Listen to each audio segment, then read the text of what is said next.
నూతనంగా ఎన్నికైన నీటి సంఘం అధ్యక్షులు రైతులకు అండగా ఉంటూ అంకిత భావంతో పనిచేయాలని తెలుగుదేశం పార్టీ రాష్ట్ర అధికార ప్రతినిధి పిఠాపురం మాజీ ఎమ్మెల్యే వర్మ పిలుపునిచ్చారు. పిఠాపురం నియోజకవర్గంలో నీటి సంఘాల ఎన్నికలు ప్రశాంతంగా ముగిశాయి. నియోజకవర్గంలో ఎన్డీఏ కూటమి అభ్యర్థులు అన్ని చోట్ల ఏకగ్రీవంగా ఎన్నికయ్యారు. ఈ సందర్భంగా నూతనంగా ఎన్నికైన నీటి సంఘాల అధ్యక్షులు మాజీ ఎమ్మెల్యే వర్మను మర్యాదపూర్వకంగా కలుసుకున్నారు. కొత్తగా ఎన్నికైన నీటి సంఘం అధ్యక్షులను మాజీ ఎమ్మెల్యే వర్మ అభినందించి వారిని ఘనంగా సన్మానించారు. ఈ సందర్భంగా వర్మ మీడియాతో మాట్లాడారు. రాష్ట్ర వ్యాప్తంగా నీటి సంఘాల ఎలక్షన్ ఈరోజు పెట్టడం జరిగింది. ఎక్కడికెక్కడ తెలుగుదేశం పార్టీ 100% రాష్ట్ర వ్యాప్తంగా గెలవడం జరిగింది. అందులో భాగంగా పిఠాపురం నియోజకవర్గంలో కూడా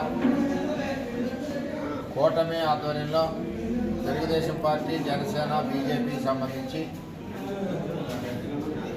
3 పార్టీలు కూడా ఘన విజయం సాధించాయి. తెలుగుదేశం ప్రెసిడెంట్ ఉన్న చేత Janasena vice president, Janasena president ఉన్న చోట తెలుగుదేశం వైస్ ప్రెసిడెంట్, అలాగే బీజేపీ ఉన్న చోట తెలుగుదేశం అవచ్చు, జనసేన అవచ్చు వైస్ ప్రెసిడెంట్. ఆ విధంగా ఒకే మాట మీద నిలబడి నీటి సంఘాలు గెలవడం జరిగింది.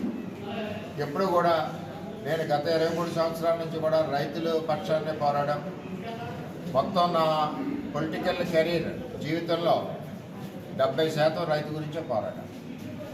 దేని గురించి అంటే ఆధునీకరణ కోసం పోరాడాం.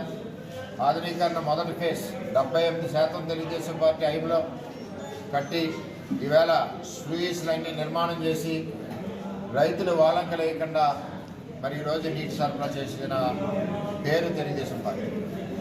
అలాగే ఎండిపోతున్న పొలాలకి పురుషోత్పట్నం తీసుకొచ్చి మొత్తం నియోజకవర్గం అంతా సస్యశ్యామలం చేసింది కూడా తెలుగుదేశం పార్టీ.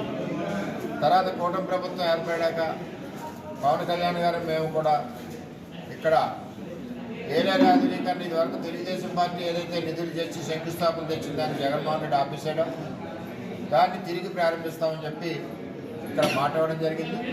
త్వరలోనే ఆ పనులు కూడా ప్రారంభిస్తాం.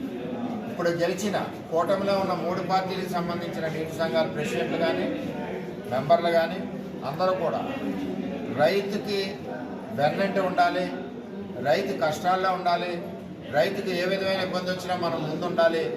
ఆ విధంగా మనం రైతులు కుటుంబంలో ఒక సభ్యుడిలాగా మనందరం కూడా కలిసిమెలిసి ముందుకెళ్ళి 2 పంటలు సస్యశ్యామలంగా పుష్కలంగా పండి బాధ్యత ఈ కొత్త నీటి సంఘ కార్యవర్గం తీసుకోవాలని చెప్పి కోరుకుంటూ వారందరికీ పేరు పేరున ధన్యవాదాలు తెలియజేస్తూ, అదేవిధంగా మంచి నీటి సంఘం కార్యవర్గాలు ఎన్నుకున్న పిఠాపురం నియోజకవర్గ రైతాంగానికి అందరికీ కూడా ధన్యవాదాలు తెలియజేస్తూ ఎల్లప్పుడూ మీ వెంట ఉంటామని చెప్పి మరొకసారి ధన్యవాదాలు తెలియజేస్తాం.